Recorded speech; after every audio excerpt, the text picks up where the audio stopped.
किसी गांव में एक किसान रहा करता था। उसके दो पुत्र थे जिनके नाम सोमदत्त और विष्णुदत्त थे। खेतीबाड़ी करते हुए उनके दिन बड़े ही सुखपूर्वक बीत रहे थे। एक दिन वह बूढ़ा किसान बहुत ज़्यादा बीमार पड़ गया और उसने अपने दोनों बेटों को अपने पास बुलाया और उनसे कहा, मेरे बच्चों, अब शायद मेरा अंतिम समय आ गया है। मैं यह चाहता हूँ कि मेरे मरने के बाद तुम दोनों भाई आपस में मिलजुल कर रहो और सुख शांति के साथ अपनी ज़िंदगी गुजर बसर करो। मैंने किसी बुरे वक्त के लिए कुछ असरफियाँ इकट्ठी की थी जिन्हें मैंने घर के पिछवाड़े में आम के वृक्ष के नीचे गाड़ रखा है। अब वो तुम्हारे काम आएगी। लेकिन मेरे बच्चों, तुम मुझसे यह वादा करो कि तुम दोनों आवश्यकता पड़ने पर ही उसे बाहर निकालोगे। वह दोनों कहने लगे, हम वादा करते हैं बापू, जैसा आप कहोगे हम वैसा ही करेंगे। इतना कहते ही बूढ़े किसान ने अपने प्राण त्याग दिए। थोड़े समय बाद ही उस बूढ़े किसान का अंतिम संस्कार कर दिया गया। लेकिन बड़े भाई विष्णुदत्त को अपने पिताजी के मरने का जरा भी दुख नहीं था। उसकी आंखों के सामने तो सिर्फ असरफियाँ ही घूम रही थी। उस रात को विष्णुदत्त को नींद नहीं आ रही थी। वह बार बार करवट बदल रहा था। आधी रात के बाद भोर होने से पहले ही वह उठकर बैठ गया और सोचने लगा कि सोमदत्त के उठने से पहले ही मुझे अपना काम पूरा कर लेना चाहिए, वरना फिर कभी ऐसा मौका नहीं मिलेगा। यह सोचकर उसने अपनी कुदाल उठाई और घर के पिछवाड़े उस पेड़ के नीचे जा पहुंचा, जहां पर असरफियां गड़ी हुई थी। कुछ क्षणों में उसने जमीन को खोदकर वहां से असरफियां बाहर निकाल ली। असरफियों को देखकर वह बहुत खुश हुआ। वह कहने लगा, वाह, इतनी सारी असरफियां! अब लगता है मुझे जिंदगी में किसी भी चीज़ की कोई भी कमी नहीं होगी। उसने तुरंत ही वह असरफियां का घड़ा उठाया और दूसरे पेड़ के नीचे गाड़ दिया और फिर आराम से घर में जाकर अपने स्थान पर दोबारा लेट गया। जब सुबह हुई तो छोटा भाई सोमदत्त अपने बड़े भाई विष्णुदत्त को जोर जोर से आवाज़ लगाकर उठा रहा था। बड़े भैया, जल्दी उठो, गजब हो गया। भैया, घर के पिछवाड़े में आम के पेड़ के नीचे ज़मीन खुदी पड़ी है। भैया, वहाँ से सारी असरफियाँ भी गायब हो गई हैं। मुझे लगता है कि कोई चोर हमारी सारी असरफियाँ चोरी करके निकल गया है। विष्णुदत्त बोला, क्या बकता है मूर्ख, चल मैं देखता हूँ। जब दोनों भाई उस जगह पर पहुँचे तो सच में ही वह ज़मीन खुदी पड़ी थी। छोटे भाई सोमदत्त ने कहा, अब क्या करें भैया, मेरे विचार से हमें पहले कोतवाली में जाकर सूचना देनी चाहिए। विष्णुदत्त बोला, ठहरो सोमदत्त, कोतवाली जाने की कोई ज़रूरत नहीं है। सोमदत्त बोला, लेकिन क्यों भैया? विष्णुदत्त ने कहा, मैं अच्छी तरह जानता हूँ कि चोर कौन है जिसने यह दबी हुई असरफियाँ निकाली हैं। सोमदत्त ने चौंक कर पूछा, भैया, क्या आप जानते हैं वह कौन है? विष्णुदत्त बोला, तुम जानना चाहते हो तो सुनो, वह चोर तुम ही हो। यह सुनकर सोमदत्त बोला, भैया, यह आप क्या कह रहे हो? नहीं भैया, मैं और चोर नहीं, मैंने कोई चोरी नहीं की। विष्णुदत्त कहने लगा, अब बको मत, तुम्हारे और मेरे अलावा इन असरफियों के बारे में और कोई नहीं जानता था, इसलिए अब यह बात साफ है कि तुम अकेले ही सारी असरफियाँ हड़पना चाहते थे। सोमदत्त ने यह सुनकर कहा, आप ऐसा मत कहो भैया, मैं सच कहता हूँ, मैंने कोई असरफी नहीं चुराई, मैं कुछ नहीं जानता। विष्णुदत्त बोला, या तो तुम मुझे वो असरफियाँ लौटा दो, नहीं तो तुम इस घर के दरवाजे अपने लिए हमेशा हमेशा के लिए बंद समझो। सोमदास उदास होकर बोला, ठीक है भैया, यदि आपको मेरी बात पर विश्वास नहीं तो मैं यह घर ही क्या, यह गांव भी छोड़कर चला जाऊंगा। सोमदत्त दुखी मन से तुरंत ही वहां से चल पड़ा। वह सोचने लगा कि सच्चाई जाने बिना ही भैया ने मेरे साथ ऐसा सलूक क्यों किया। अब बदनाम होने से अच्छा है कि मैं यह गांव छोड़कर ही चला जाऊं। जबकि घर पर बैठा विष्णुदत्त बड़े आराम से यह सोच रहा था कि वाह, कितनी आसानी से यह कांटा अपने आप ही निकल गया। अब सारी असरफियाँ सिर्फ मेरी हैं। दूसरी तरफ सोमदत्त दुखी मन लेकर वहाँ से चलता ही जा रहा था। चलते चलते उसके मन में कई तरह के विचार उत्पन्न हो रहे थे। उसके मन में एक विचार यह भी आया कि कहीं भैया ने सारा धन हथियाने के लिए यह कोई चाल तो नहीं चली।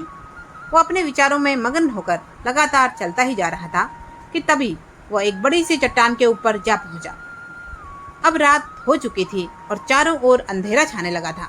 उलझन में पड़ा सोमदत्त यह सारी बातें सोच ही रहा था कि तभी उसके कानों में कुछ आवाज़ आई, यह 2000 तुम्हारे और ये 2000 मेरे। वह सोचने लगा कि आवाज़ें कैसी हैं। सच्चाई जानने के लिए सोमदत्त नीचे की ओर झुका। उसने देखा कि 2 आदमी वहां पर थे और वे दोनों धन का बंटवारा कर रहे थे। सोमदत्त को यह समझने में देर न लगी कि यह दोनों चोर हैं और ये दोनों चोरी का माल आपस में बांट रहे हैं। तभी अचानक सोमदत्त का पैर फिसल गया और वह उन चोरों के बीच में जाकर गिर गया। अंधेरा होने के कारण चोरों को कुछ भी दिखाई नहीं दिया और वो डर गए और डर के भागने लगे और कहने लगे, भागो भागो भाई, यहाँ से लगता है कि यह राजा का कोई गुप्तचर या फिर उनका कोई सिपाही है, भागो। और दूसरा चोर कहने लगा, हाँ भाई तुम ठीक कहते हो, चलो भागो यहाँ से। चोर अपना चोरी का माल छोड़कर डर के मारे वहां से भाग गए। जब सोमदत्त की नजर उन असरफियों पर पड़ी तो वो मन ही मन बहुत खुश हुआ। लेकिन तभी उसके मन में एक दूसरा विचार आया, ये स्वर्ण मुद्राएं चोरी की हैं, इन्हें साथ में ले जाना ठीक नहीं होगा। इन्हें मैं यहीं पर गाड़ देता हूँ और जरूरत पड़ने पर इनको ले जाऊंगा। यही सोचकर सोमदत्त ने वह सारी मुद्राएं एक पेड़ के नीचे गाड़ दी और रात वहीं पर बिता के सुबह अपने रास्ते पर चलने लगा। दोपहर होते होते वह एक जंगल से गुजरा। तभी कुछ लुटेरों ने उसको घेर लिया और लुटेरों का सरदार उनसे बोला, खबरदार, जो कुछ भी तुम्हारे पास है वह निकाल कर हमें दे दो, नहीं तो जान से मार दिए जाओगे। सोमदत्त बोला, भाइयों, मैं तो खुद ही एक मुसीबत का मारा हूँ, मेरे पास धन भला कहाँ से आएगा। लुटेरों का सरदार बोला, झूठ बोलता है ये, इसकी तलाशी लो। तलाशी लेने के बाद जब सोमदत्त के पास वास्तव में उन्हें कोई भी वस्तु प्राप्त नहीं हुई तो वह सरदार क्रोध से चिल्ला उठा और बोला, कोई बात नहीं, अगर इसके पास पैसे नहीं हैं तो भी यह हमारे काम आएगा, इसे अपने अड्डे पर ले चलो, देवी माँ को इसकी बलि चढ़ाई जाएगी। यह बात सुनते ही सोमदत्त के होश उड़ गए। डाकू सोमदत्त को उठाकर अपने अड्डे पर ले आए, परंतु उनके अड्डे तक पहुंचते पहुंचते सोमदत्त को एक उपाय सूझ गया। अड्डे पर पहुंचने के बाद उसने डाकुओं के सरदार से कहा, अगर तुम मुझे अपने दल में शामिल कर लेने का वचन दो तो मैं तुम्हें 4000 स्वर्ण मुद्राओं का पता बता सकता हूँ। यह सुनकर लुटेरों का सरदार बोला, क्या कहा, 4000 स्वर्ण मुद्राएं? यदि तुम सच कहते हो तो हमें यह शर्त मंजूर है, जल्दी से हमें उन स्वर्ण मुद्राओं का पता बताओ। सोमदत्त बोला, देखो भाई, अभी तो रात होने वाली है, इस समय वहाँ पर जाना ठीक नहीं है, कल सुबह होते ही मैं तुम लोगों को वहाँ पर ले चलूंगा। लुटेरों का सरदार बोला, ठीक है, लेकिन खबरदार, हमारे साथ कोई भी चालाकी करने की कोशिश मत करना, वरना अंजाम बहुत ही बुरा होगा। सोमदत्त बोला, निश्चित रहो सरदार, मैं तुमसे कोई भी धोखा नहीं करने वाला। अगली सुबह सोमदत्त उन चोरों को उसी जगह पर ले गया जहाँ पर उसने वह सोने की मुद्राएं दबाई हुई थी। सरदार के आदेश पर तुरंत ही उसके आदमियों ने उसे जगह को खोद दिया और शीघ्र ही वह स्वर्ण मुद्राएं उनके सामने थी। स्वर्ण मुद्राओं को देखकर वह सभी बहुत खुश हो गए। वह स्वर्ण मुद्राओं को अपनी थैली में भरकर अपने अड्डे की ओर चल पड़े, परंतु सोमदत्त के दिमाग में अभी भी कोई दूसरी योजना चल रही थी। वह सोच रहा था कि स्वर्ण मुद्राएं एक तरह से तो मेरे काम ही आई, लेकिन मैं जरूरी ही इनके लिए जल्द ही मौत का कारण बन जाऊंगा। इस घटना के बाद सोमदत्त उन लुटेरों के एक गिरोह के साथ ही रहने लगा और वह लुटेरों के सरदार का सबसे विश्वसनीय आदमी बन चुका था। कुछ समय बाद सोमदत्त ने उस लुटेरों के सरदार से कहा, सरदार, मैं 1 सप्ताह के लिए अपने घर जाना चाहता हूँ। वहाँ पर मेरी बूढ़ी माँ है और मैं एक बार उनसे मिलना चाहता हूँ। सरदार, जो सोमदत्त की योजना से बिल्कुल ही अनजान था, वह सोमदत्त को अपना सबसे विश्वास योग्य आदमी मानता था और उसने सोमदत्त को 1 सप्ताह के लिए अपने घर पर जाने की आज्ञा दे दी। सोमदत्त अपने घर जाने के लिए रवाना तो हुआ, परंतु वह अपने घर जाने के बजाय राजा के महल की तरफ चला गया। उधर राजमहल में महाराज पहले ही उस डाकू के आतंक से बहुत परेशान थे। वह अपने महामंत्री से कह रहे थे, मंत्री जी, आखिर वह डाकू कब पकड़ा जाएगा? पूरा देश उसके आतंक से परेशान हो रहा है। मंत्री जी बोले, मैं अपनी तरफ से पूरी कोशिश कर रहा हूँ महाराज, वह आतंक जल्द ही आपको कारागार में नजर आएगा। उसी समय वहाँ पर एक पहरेदार आया और बोला, महाराज की जय हो। महाराज, एक व्यक्ति आपसे डाकू जगीरा के संबंध में मिलना चाहता है। महाराज बोले, अच्छा, तो उसे तुरंत यहाँ पर लेकर आओ। कुछ समय बाद ही वह पहरेदार सोमदत्त को राजा के सामने लेकर आया। सोमदत्त बोला, महाराज को मेरा प्रणाम, मेरा नाम सोमदत्त है महाराज। राजा बोला, कहो नौजवान, तुम जगीरा के बारे में क्या जानते हो? सोमदत्त बोला, क्षमा करें महाराज, इसके बारे में मैं आपसे एकांत में बात करना चाहता हूँ। मंत्री ने कहा, दुष्ट, क्या तुम जानते नहीं यहाँ राज्य के सम्मानित और विश्वास पात्र व्यक्ति मौजूद हैं। जो कहना चाहते हो तुम वह सबके सामने कहो। राजा बोला, ठहरिए महामंत्री जी, यदि यह हमसे एकांत में बात करना चाहता है तो हम इससे एकांत में ही बात करेंगे। आप लोग जाइए। इसके बाद सोमदत्त ने राजा को अकेले में पूरा किस्सा कह सुनाया और आगे बोला, महाराज, इस तरह मैं अब उस डाकू का विश्वास पात्र आदमी बन चुका हूँ और अब मैंने उसे अपने जाल में फंसा लिया है। अब बस उसे और उसके साथियों को पकड़ने के लिए मुझे आपकी सहायता की आवश्यकता है। यह सुनकर राजा बोला, बहुत खूब नौजवान, तुम्हारी चतुराई और साहस से मैं बहुत ही प्रसन्न हूँ। उन भयानक डाकुओं को पकड़ने के लिए जो भी सहयोग चाहिए मैं करने को तैयार हूँ। कहो क्या करना होगा। सोमदत्त बोला, महाराज, परसों रात को आप कम से कम 500 सिपाहियों को मेरे साथ भेजें। मैं उन सभी को उन डाकुओं के अड्डे पर ले जाऊंगा जहां पर वो सैनिक उन डाकुओं पर आक्रमण कर देंगे और उन डाकुओं के गिरोह को गिरफ्तार कर लिया जाएगा। राजा बोला, बिल्कुल ठीक बेटा, तुम्हारी सलाह बिल्कुल उचित है। तो यह तय रहा कि हम परसों रात को हमारे सैनिक तुम्हारे साथ भेजेंगे। तब तक तुम यही राजमहल में रहो और हमारे शाही मेहमान बनकर रहो। उसके 2 दिन बाद सोमदत्त अपनी योजना के अनुसार सैनिकों को लेकर डाकुओं के अड्डे पर पहुंच गया। सैनिकों की टुकड़ी ने उन डाकुओं पर आक्रमण कर दिया। कुछ ही समय में सब सैनिकों ने उन डाकुओं को गिरफ्तार कर लिया और उनमें से कुछ डाकू मारे भी गए और जो बचे हुए थे उनको महाराज के सामने पेश किया गया। वहां पर सोमदत्त को देखकर डाकुओं का सरदार मन ही मन सोचने लगा, उफ, कितना बड़ा धोखा हो गया। इस शैतान के बच्चे सोमदत्त ने हमें कहीं का नहीं छोड़ा। अगले दिन दरबार में सभी दरबारियों और मंत्रियों से विचार विमर्श करने के बाद राजा जय सिंह ने उन सभी डाकुओं को एक ही सजा सुनाई। इन सभी खूनी दरिंदों को हम सजाए मौत देते हैं। सैनिकों, अब तुम इन्हें ले जाओ और अगली अमावस के दिन इन्हें फांसी पर लटका देना। उसके बाद राजा जय सिंह ने कहा, सोमदत्त, तुम्हारी बहादुरी से हम बहुत प्रसन्न हैं। आज से हम तुम्हें अपना सेनापति नियुक्त करते हैं। सोमदत्त ने यह सुनकर कहा, आपका धन्यवाद महाराज, जो आपने मुझे देश की सेवा करने के लायक समझा। उधर दूसरी तरफ सोमदत्त का बड़ा भाई विष्णुदत्त अपने पिता की मेहनत की कमाई को बुरे कामों में बर्बाद करता रहा। उसे जुआ खेलने की बुरी लत लग चुकी थी। वह शराब और जुए में अपना सारा पैसा बर्बाद कर चुका था। उसकी हालत इतनी बुरी हो चुकी थी कि अब उसके पास खाने के लिए अन्न तक नहीं था। पूरे गांव में वह इतना बदनाम हो चुका था कि अब उसे गांव में कहीं भी कोई भी काम नहीं मिल रहा था। इसलिए उसने यह निश्चित किया कि इस गांव में भूखे मरने से अच्छा है मैं किसी दूसरे गांव में जाकर कोई काम धंधा ढूंढूं। इसी तरह वह चलता चलता उसी राज्य में आ पहुंचा जहां पर उसका भाई सोमदत्त सेनापति था। उसी नगर में वह किसी सेठ की दुकान पर गया और उससे पूछने लगा, सेठ जी, क्या मुझे कोई काम मिलेगा? तो सेठ जी ने उसे कहा, अरे भाई, तुम तो चेहरे से ही चोरू चक्के लगते हो। तुम्हें भला कोई क्या काम देगा? इसलिए मुझे माफ करो भाई और यहाँ से जाओ। विष्णुदत्त सोचने लगा, ईमानदारी से शायद मुझे यहाँ पर कोई काम नहीं देगा। अब तो पेट भरने के लिए मुझे चोरू चक्का ही बनना पड़ेगा। तभी उसकी नज़र सेठ जी के पास रखी हुई एक थैली पर पड़ी। उसे लगा कि यह स्वर्ण मुद्राओं की थैली है। उसने वहाँ से वह थैली उठा ली और तुरंत ही वहाँ से भाग गया और सेठ को उसे पकड़ने का मौका ही नहीं मिला। वो तो बस चोर चोर चिल्लाता ही रह गया।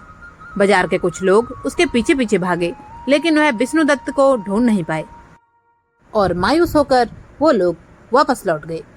इधर सेनापति बन चुका सोमदत्त अपना काम बड़ा ही ईमानदारी से कर रहा था। एक दिन महाराज ने सोमदत्त को बुलाया और कहा, सोमदत्त, तुम एक बहुत ही बहादुर, बुद्धिमान और नेक आदमी हो। मैं चाहता हूँ कि मेरी बेटी निशा के साथ तुम्हारा विवाह कर दिया जाए। कहो, इस पर तुम क्या जवाब देते हो? सोमदत्त ने कहा, महाराज, यदि आपकी यही इच्छा है तो मैं इनकार नहीं कर सकता। मुझे यह विवाह स्वीकार है।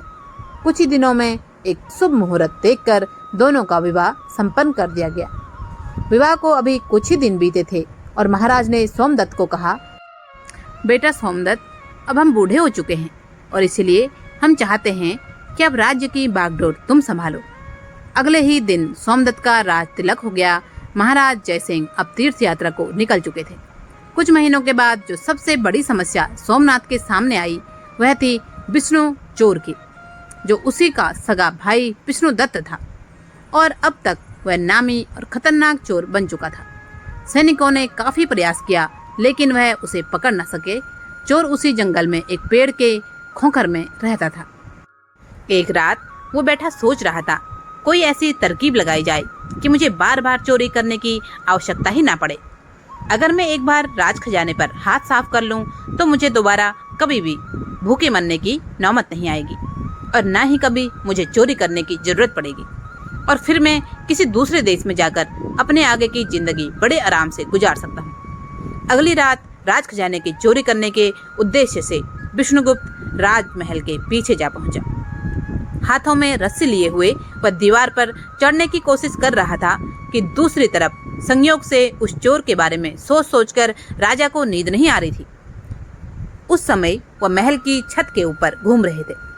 जैसे ही विष्णुदत्त रस्सी के सहारे छत के ऊपर चढ़ा, वहां पर मौजूद राजा सोमदत्त ने उसे देख लिया।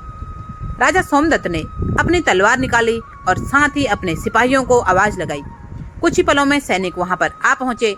राजा ने सैनिकों से कहा, सैनिकों गिरफ्तार कर लो इसे। विष्णुदत्त ने वहां से भागने की पूरी कोशिश की लेकिन वह भागने में सफल नहीं हो पाया और सैनिकों ने उसे पकड़ ही लिया। सोमदत्त उसे देखकर बोला, तुम तो विष्णुदत्त हो मेरे भाई, लेकिन एक नामी चोर? मैं यह सपने में भी नहीं सोच सकता था कि मेरा भाई इतना बड़ा चोर निकलेगा। उसने आदेश दिया, सैनिकों ले जाओ इसे और कारागार में डाल दो। सुबह ही दरबार में हम इसकी सुनवाई करेंगे। विष्णुदत्त को अब कारागार में डाल दिया गया। अब वो मन ही मन अपने किए पर पछता रहा था और सोच रहा था कि मेरी बुरी नीयत ने मुझे आज पतन की इतनी गहराइयों में धकेल दिया, जबकि सोमदत्त, जिसे मैंने बेईमान बनाकर धक्के मारकर अपने घर से निकाला था, अपनी ईमानदारी और नेकी की वजह से एक राजा बन गया और मैं जिसके पास सब कुछ था, एक चोर बनकर आज उसके बंदी गृह में पड़ा हुआ हूँ। इधर सोमदत्त की आंखों में भी नींद की नामो निशान नहीं था। वह सोच रहा था कि कल का दिन मेरी जिंदगी का बहुत ही कठिन दिन होगा। मुझे एक बहुत ही भयानक अग्नि परीक्षा से गुजरना होगा। क्या इस परीक्षा में मैं कामयाब हो पाऊंगा? काश महाराज ने मुझे यह राजपाट ना सौंपा होता। अगले दिन दरबार में चोर विष्णुदत्त को पेश किया गया। महाराज ने उससे कहा, विष्णुदत्त, तुम्हारे ऊपर लगाए सारे चोरी के इल्जाम प्रमाणित हो चुके हैं। क्या अब तुम्हें अपनी सफाई में कुछ कहना है? विष्णुदत्त बोला, बस इतना ही कहना चाहता हूँ महाराज कि मुझ जैसे शैतान को आप इतनी कठोर से कठोर सजा दें कि भविष्य में चाह कर भी कोई चोरी ना कर सके। सोमदत्त ने कहा, ठीक है, हम तुम्हें ऐसी ही सजा देंगे। विष्णुदत्त, सैनिकों ले जाओ इसे। इस चोर को और इसका एक हाथ और एक पैर काट दिया जाए और इसके बाद इसे देश की सीमा से बाहर निकाल दिया जाए। सोमदत्त का यह इंसाफ देखकर उसकी प्रजा और उसके मंत्री सब उसकी जय जयकार करने लगे।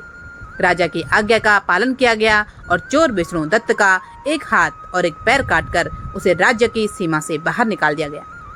जब वह देश छोड़कर जा रहा था तो तभी उसके सामने राजा सोमदत्त आ गए। सोमदत्त को देखकर विष्णुदत्त बोला, महाराज आप, काश आपने मेरा एक हाथ और एक पैर काटने के बजाय मुझे मौत की सजा दे दी होती।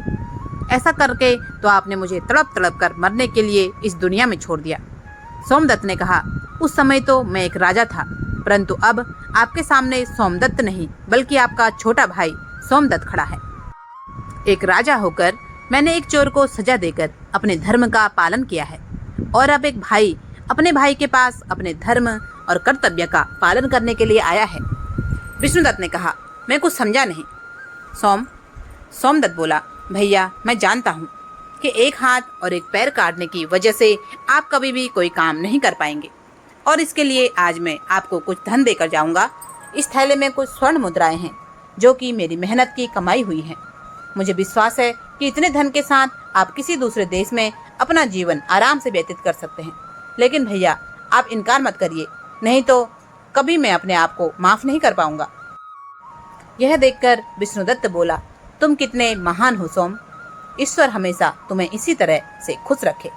फिर दोनों ने आपस में गले लगकर एक दूसरे से बड़े ही भारी मन से विदा ली। बड़ा भाई छोटे भाई से कहने लगा, मेरी ईश्वर से यही विनती है कि मुझे हर जन्म में तुम्हारे जैसा ही भाई मिले। और दोनों भाई अपनी अपनी राह पर वापस चले गए। और उसके बाद उस देश में विष्णुदत्त को तो दोबारा किसी ने देखा भी नहीं, और राजा सोमदत्त भी अपनी प्रजा का पालन करते हुए एक सुखमय जीवन बिताने लगा। दोस्तों, कैसी लगी आपको यह कहानी? कमेंट करके जरूर बताएं। अगर कहानी पसंद आए तो वीडियो को लाइक करें, चैनल को सब्सक्राइब करें, कमेंट बॉक्स में जय श्री राम का जयकारा अवश्य लगाएं। आपका बहुत बहुत धन्यवाद। जय जय श्री राम।